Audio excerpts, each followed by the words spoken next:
everybody has a path in their career they plan on, but it generally doesn't work out that way.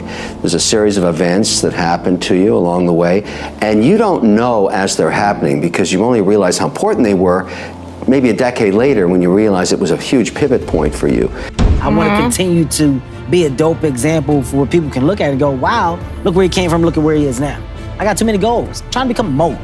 You can't become a mogul if you're doing stupid shit.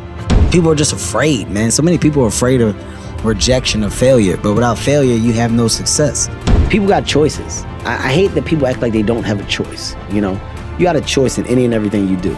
Inventors have this paradoxical ability to have that, 10,000 hours of practice and be a real domain expert and have that beginner's mind. Have that look at it freshly, even though they know so much about the domain. And that's the key to inventing. You have to have both. And I think that is intentional. I think all of us have that inside of us, and we can all do it, but you have to be intentional about it. You have to say, yeah, I am going to become an expert, and I'm going to keep my beginner's mind. You need to believe in yourself despite what everybody you love and trust tells you. Ben and I had a joint bank account. We'd go to New York, and if you made money acting, you went into the account, and the account was only to be used if you were going to New York for an audition. But I mean, we really wrote Good Will Hunting out of necessity. I mean, we just needed a job. You don't get anywhere being, genuflecting to, somebody. You're not in competition with anybody but yourself. So those grudges, those reasons that you may give yourself for motivation ultimately are they're pointless. Right, okay, I got you, yeah. I'm mad at you. I'm gonna prove you wrong. All right, well, when I prove you wrong, then what happens? Yeah. What happens now? then? Prove me right. Yeah, it's like there is no win in that. Great entrepreneurs are able to delegate. The successful women CEOs are remarkably good at this. Remarkably good at it. And the way it works is, I'll give you an example of the way Sarah works. She hires somebody, she sets a goal for 90 days, and gets out of their way. Gets completely out of their way. Lets them achieve it. If they achieve it, she moves them up the organization. If they don't, they get 3 tries until they're out. If you can't achieve your goals in business, that's what happens. But her whole thing is, let them do the work themselves. Let them figure it out. I don't want to use my time for it. That's what I hired them for. Everybody that's successful lays a blueprint out.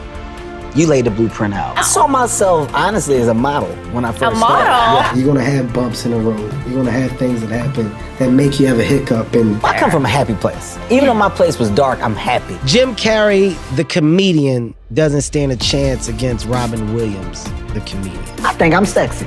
I tell my lady all the time, babe, I'm sexy. As a father, you want to teach your kids certain things. But I look back at my life, George, I don't have a lot to teach.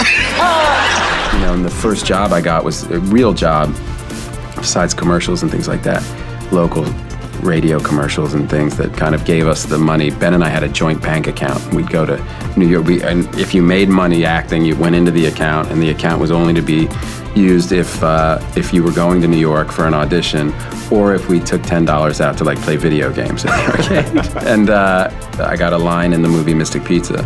And the line was, "Mom, do you want my green stuff?" And literally, but it was a scene that was a big dinner table scene. Julia Roberts, it was like a big movie for her. And it was this whole dinner table scene. And so it took us 3 nights to shoot down in Mystic, Connecticut. And I was a minor, so my mother had to come with me.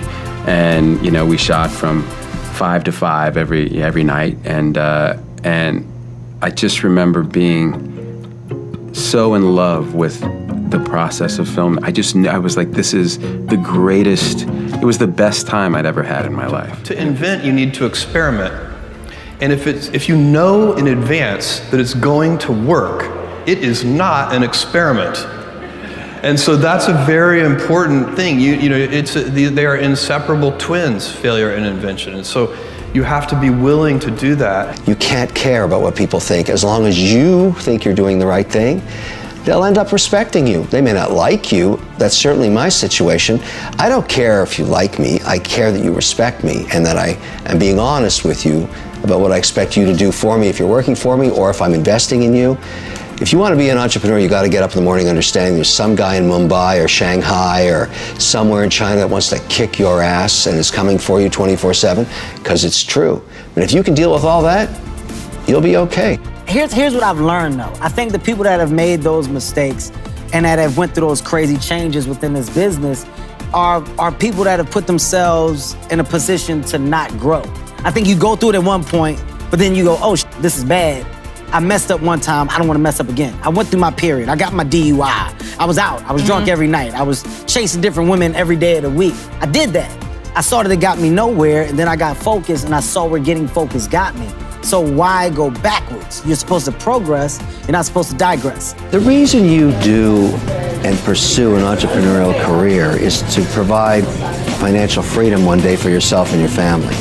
The sacrifice is there's no balance during the period you're growing the business. If you're successful, the reward is financial freedom, which is the essence. I tell young entrepreneurs, don't do it for the greed of money.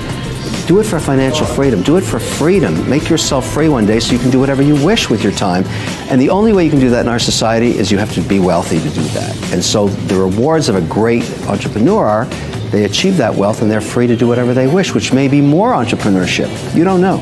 I always talk about work-life balance, except I like to use the phrase work-life harmony rather than balance, because to me, balance implies a strict trade, whereas I find that when I am happy at work, I come home more energized, I'm a better husband, a better dad, and when I'm happy at home, I come in and better boss and better colleague. Everybody that's successful lays a blueprint out. You laid the blueprint out. I can go down a list from comedians to actors to entrepreneurs to self-made moguls. You look at Russell Simmons, you look at Jay-Z, you look at Tyler Perry, you look at Puff. You're looking at people that start off with a small vision and that vision manifested into something beyond expectation. So what I did was, from the people around me, my mentors, Eddie Murphy, Chris Rock, Pryor, who are all on the walls. All on the walls. Yeah. All on the walls. So you surround yourself with that. I surround myself with a constant reminder of who's great. We all literally have grown together, and I think when you get to see your crew really become successful within their own rights and they can branch off and do things, it's a representation of who you guys are as a unit. And we look back and we look at the road.